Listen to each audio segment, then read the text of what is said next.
Assalamualaikum warahmatullahi wabarakatuh.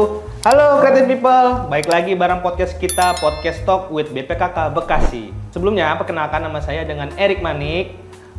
Kita hari ini lagi ada di Bali nih. Kita lagi ada mengadakan event, sebuah event namanya Business Meeting. Nah, di kesempatan podcast kita kali ini, kita mengundang narasumber, salah satu narasumber kita bernama Ibu Insinyur Haji Nimi Gulam. Beliau bergerak juga di bidang usaha seputar silver. Apa aja tuh silvernya ya?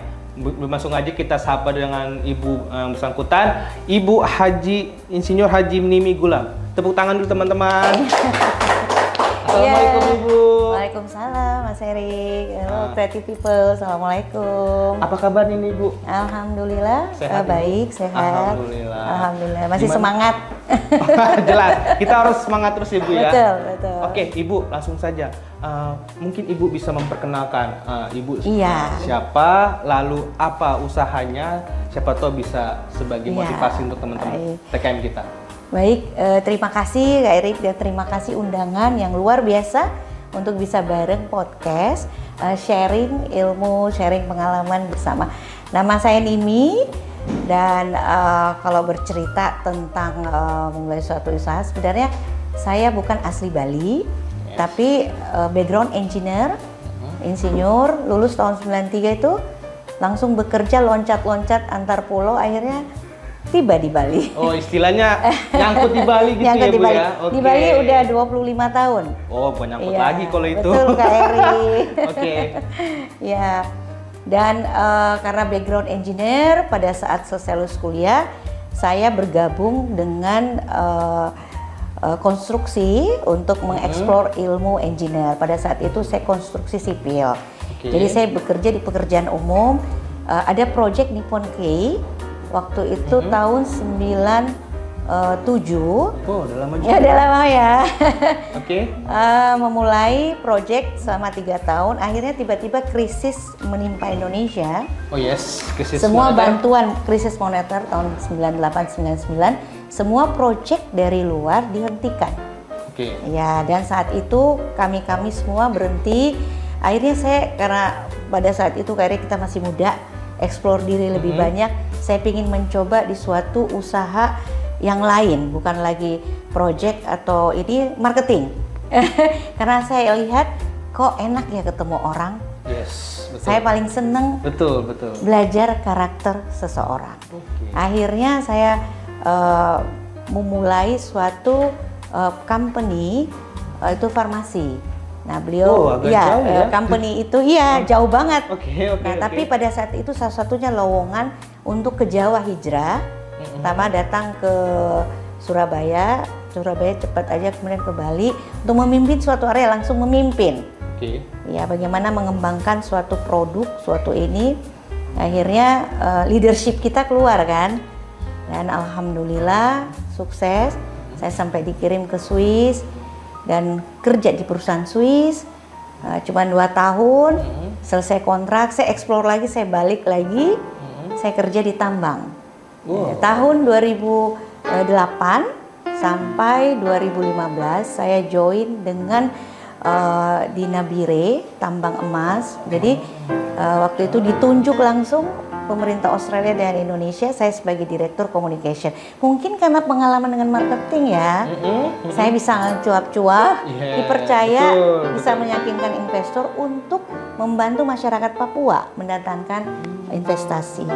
Itu 2018 kita sempat ini berjaya, dan kemudian ada peraturan pemerintah berubah. Saya nggak bisa diam nih. Akhirnya pada saat proyek selesai, saya belajar lagi di Australia, ditunjuk, diajak oleh suatu perusahaan untuk mengembangkan produksi gemstone, batu permata. Akhirnya kembali lagi background ya. Jadi sambil muter-muter Erik, kembali background. Akhirnya saya kembangkan di Bali, dan sejak 2008 saya megang. Alhamdulillah Gem Network Internasional usaha saya udah established dan berjalan sampai sekarang. Alhamdulillah. Ini saya belajar batuan. permata dan saya desain, saya ini dan batu-batunya ini ibu yang desain sendiri? Iya, jadi di dalam bentuk permata yang bisa dipakai ya dari perak. Agak beragam ya ibu ini ya pengalamannya ya guys ya, teman-teman kreatif ya. Mungkin suatu saat bisa kita coba ya kalau ada kesempatan. Oke, Ibu. Berarti usahanya itu dimulai semenjak ibu ditunjuk sebagai apa tadi? Dari Gemstone, lalu memutuskan untuk usaha sendiri. Iya, jadi waktu itu saya diberi kesempatan untuk mengelola dan alhamdulillah menjadi 4 cabang sampai di Australia. Setelah itu founder dari Gem Network udah meninggal, beliau menghibahkan ke kita melanjutkan sampai sekarang. Alhamdulillah 17 tahun di Bali. Oke. Menghibahkan maksudnya gimana? Istilahnya mengambil alih dengan perusahaan Gem Network Internasional. Sudah milik sendiri. Oh, jadi sekarang udah beralih jadi punya ibu sendiri? Alhamdulillah, dari sejak tahun 2008. Oke. Iya. Asik ya, sepertinya asik ya teman-teman ya. Nah, lalu setelah beralih menjadi Gemstone yang ibu kelola sendiri nih, tantangan apa sih yang sering ibu hadapi? Iya, jadi satu hal itu setiap pekerjaan apapun yang kita gelutin pasti ada namanya tantangan. Betul. Selama manusia masih hidup. Betul. Tapi prinsip saya Kak Erik, setiap tantangan itu solusi buat saya untuk belajar. Karena saya, jadi saya sejak kecil memang rasa ingin tahu itu besar banget. Saya nggak pernah diam. Kelas 3 SD saja, saya pecinta baca buku. Buku saya banyak. Saya langsung nyewain ke teman-teman kelas 3 SD. Karena saya pingin. Udah memikirkan bisnis. Otak ekonominya udah jalan ya. Guys, ya. Sampai ibu saya bilang, ini putri saya dikasih uang jajan malah beli buku tapi dinyewain. Iya. Ini nggak habis. Betul. Nah, dan senang mencoba karena saya lihat di buku cerita itu semuanya indah-indah. Saya bilang pasti dunia ini menawarkan indah-indah asal kita gesit. Betul. Dan alhamdulillah tantangan yang saya anggap itu pembelajaran buat saya. Saya nggak pernah bilang tantangan itu suatu obstacle yang bisa menghambat, tapi tantangan itu solusi buat saya. Jadi saya selalu bilang pasti ada jalan keluar. Nah, ingat tuh guys, di baik tantangan pasti ada namanya jalan keluar. Betul. Ya kan Bu ya? Betul, benar, harus. Ya? Iya. Namanya usaha pasti ada jatuh bangun, ada tantangan. Nah, teman-teman harus melihat sisi baiknya dari ibu ini nih. Belajar nggak pernah menyerah ya. Betul. Habis tantangan pasti ada namanya peluang baru, pengalaman baru ya guys ya. Gitu. Oke. Lalu kapan titik balik usaha ibu bisa sampai di titik ini gitu Bu? Alhamdulillah sejak saya rintis mulai tereksplor karena rata-rata Bali kota pariwisata dan kita bisa menangkap peluang. Saya berusaha mendesain sesuatu yang dibutuhkan needs dengan market. Kebetulan galeri kami di Legian, ya di Jalan Legian dekat Kuta dan kami memang berusaha memberikan beberapa produk yang banyak sekali varietas dan semua genre. Jadi masuk umur siapa saja. Termasuk pria juga bisa? Iya, unisex. Ya kan namanya perhiasan, kalung, dari kulit, dari keong, dari apapun kita kelola. Dan alhamdulillah kita rintis 2008, sejak 2011 sampai sekarang establish ya. Jadi suatu usaha itu ada periodenya Kak Erik saat memulai. Betul. Masa pencarian jati diri kemana ini marketnya itu dari 0 sampai 3 tahun. Dari situ diuji nih teman-teman creative people yang punya usaha. Kuat nggak mentalnya? Fokus nggak dia? Manajemennya terarah nggak? Tujuannya jelas nggak? Kan teman-teman sekarang creative people yang masih muda pasti kan mereka kalau udah jatuh, udah down, udah deh berhenti. Mau nyoba lain. Tapi tanpa mereka sadar, mereka udah terbuang waktu. Kita kan berlari dengan waktu. Kenapa orang luar sukses? Saya selalu bukan bercermin orang luar, tapi metode yang mereka pakai itu never wasting time. Itu pertama. Dan kedua, mereka project jelas. Mereka tahu apa yang mereka kayak tadi motivator kita berbicara. Plan A gagal, ada plan B. Plan B gagal, ada plan C. Nah teman-teman kita biasanya kalau udah gagal, udah gimana, mereka udah hopeless. Ya kan? Banyak kan seperti itu. Dan mereka udah deh give up, Kak Erik. Betul. Ya jangan, karena namanya usaha apalagi kita rintis, modal banyak, waktu banyak, ya harus dijalankan terus aja. Betul teman-teman. Iya. Tapi yang saya mau nanya nih, iya. Ibu tadi bilang kan kalau kita sudah jatuh coba lagi. Tapi mungkin ibu bisa kasih advice gitu. Sampai titik mana kita bisa tahu, oh ternyata ini nih kalian usaha saya nanti untuk bisa long last lah saya kerjakan. Iya, betul. Good questions, pertanyaannya bagus banget. Sebenarnya dari kita, misalnya creative people punya usaha, pelaku usaha, punya suatu produk, pasti udah tahu ini produk untuk siapa. Betul. Pertama kita kategorikan, misalnya umur, ke female atau male, ke kalangan muda atau tua, perempuan, umur berapa, itu kategori topografi. Yes. Jadi produk itu harus ditopografikan dulu. Nah, setelah itu, kedua, kita udah tahu zonanya di mana. Jangan misalnya kita bawa baju anak-anak ke orang tua, nggak nyambung. Atau bawa produk yang mengandung hot spicy dibawa ke penyakit yang istilahnya. Nggak masuk kan? Betul. Jadi itu udah tahu. Jadi assessment market pertama.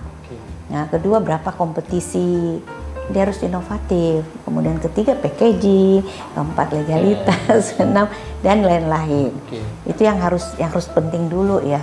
Dan kemudian saya yakin kok setelah kita survei market pasar, setelah survei berapa kompetisi di luar sana dan tahu produk kita dibawa kemana, kita topografi kan, area, konsumernya siapa, ini dan inovatif akan berkembang dengan sendiri ya. Setiap produk yang berjalan, kebutuhan pasti ada. Betul. Ya, itu. Setiap produk yang sudah jalan berarti ada kebutuhan di dalamnya. Ya, jadi saran kita jangan sampai down, fokus aja. Memang pasti awalnya kan nyari market dulu. Iya benar. Iya. Betul. Jadi branding ya, kayak istilah sekarang. Erik aja harus branding diri kan, apalagi produk. Betul. Oke. Jadi intinya teman-teman creative people, kalau kita mau berusaha atau baru memulai, kita harus tahu dulu tuh nih Bu ya, segmentasinya dulu. Kita memetakan dulu istilahnya, kita petain dulu nih. Kita mau menyasar ke siapa, produknya apa, di kalangan umur berapa, laki atau perempuan, mungkin seperti itu ya Bu dari omongannya Haji Umi tadi ya. Iya. Oke. Lalu terakhir nih Bu, sebelum kita closing, mungkin Ibu ada pesan dan untuk teman-teman TKM, kan kita baru mulai nih Bu, ada nggak pesan-pesan buat mereka nih Bu? Ya banyak sekali, terutama creative people, para TKM yang memula. TKM sekarang itu luar biasa. Mereka punya potensi, mereka punya talent, mereka punya produk yang bagus, punya keahlian, ya, skill. Kembangkan skillnya dan fokus. Produknya betul-betul jangan setengah-setengah kerjanya. Punya produk bagus, mereka nggak tahu masarin. Punya produk bagus, packagingnya kurang ini. Harus banyak belajar dan fokus. Itu aja, fokus, disiplin. Dan semangat selalu ada, pasti. Betul. Iya, selalu yakinkan, tanamkan diri, produk saya laku, produk saya dibutuhkan, produk saya bermanfaat buat masyarakat. Itu kuncinya. Percaya diri, kuncinya percaya diri guys. Oke. Kalau nggak confident, gimana produknya bisa laku? Betul ya teman-teman ya. Jadi kalau yang dari Ibu Haji Mimi bilang, yang pertama harus percaya diri dulu. Biarin aja orang mau ngomong apa Bu ya. Yang penting percaya diri dulu. Kalau bukan kita yang percaya diri dulu, kita yang masangin produk kita, siapa lagi? Bener kan Bu ya? Betul. Oke teman-teman, langsung aja ke closing statement dari Ibu untuk teman-teman TKM pemula. Mulai sekarang siapkan usaha kalian, siapkan semua produk-produk kalian, kesempatan luar biasa terbuka di luar sana. Selalu fokus, jangan pernah down, selalu semangat. Ada 5 yang harus disiapkan. Pertama, assessment produk Anda, kalian. Kemudian memanage, membuat suatu topografi, needs dan wants. Dan kemudian marketing, pemasaran, dan kompetitor di luar sana. Teruslah berinovatif, akan dibutuhkan. Semangat yang penting. Intinya semangat guys. Tepuk tangan dulu teman-teman. Oke, creative people, demikian podcast kita malam ini bersama Ibu Haji Mimi. sebelum penutupan, jangan lupa like, subscribe, dan bunyiin lonceng biar tahu informasi dari kita selanjutnya. Siapa tahu bisa kita hadirkan lagi narasumber yang lebih hebat. Oke, terima kasih guys. Assalamualaikum warahmatullahi wabarakatuh.